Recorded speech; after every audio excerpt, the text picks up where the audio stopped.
Let's talk about the panic that's going on in the agricultural and farming industry. So, the people, and I'm going to read my notes here, the people who are starting to panic are the people who own, large quantities of land and large quantities of livestock. So, say if you have somebody, I'm just going to use Texas because I'm from Texas. Say if you have somebody in Texas that owns, I don't know, 1,000 acres of land, and they use it for cattle, and they process livestock on this land. Now they're in straight panic mode because they don't have anybody to work all of this land and all of this cattle.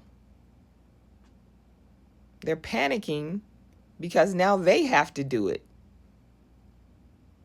All of that immigrant labor gone. So now they have to do it. And that's not a bad thing, because let me tell you who are the winners in this game now. The winners are people who have small homesteads. So if you have someone who owns like 1 to 5 acres, right? That's manageable, right? You can get family to come in and help you, or the community could come in and help you, because, you know, something so small, if you have, good family and a good community, they won't mind helping you manage that small acreage of land,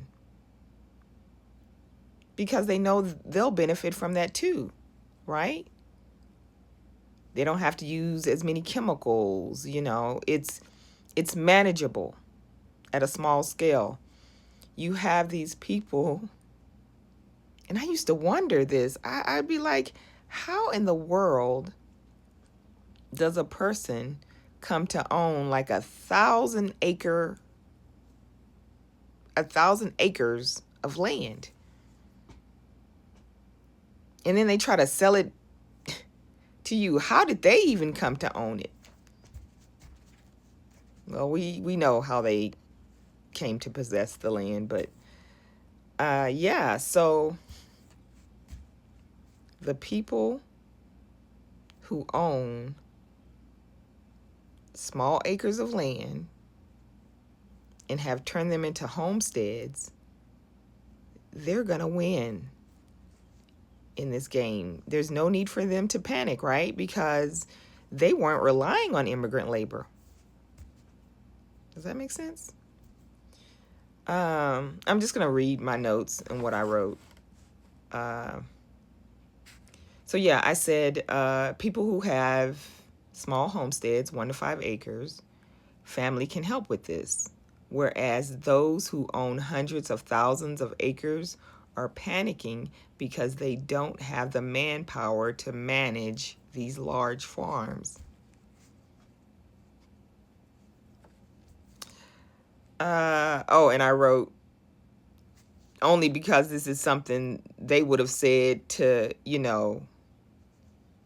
someone who would be in the same situation.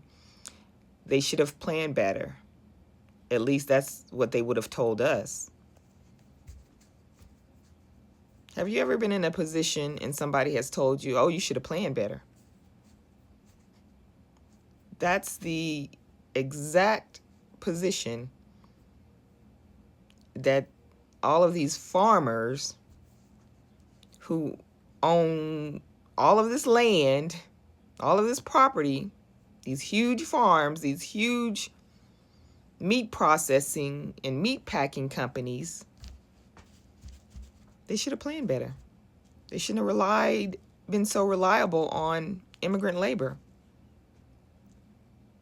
Now that's no more. So, last thing.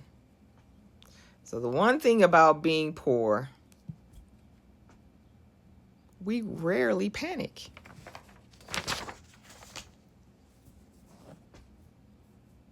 I'm not worried about a single thing. Not when it comes to food, gas, evildoers. God is going to handle it all. So, to the farmers who own hundreds and thousands of acres of land, I'm going to pray for y'all. And I suggest you do the same. Have a good day.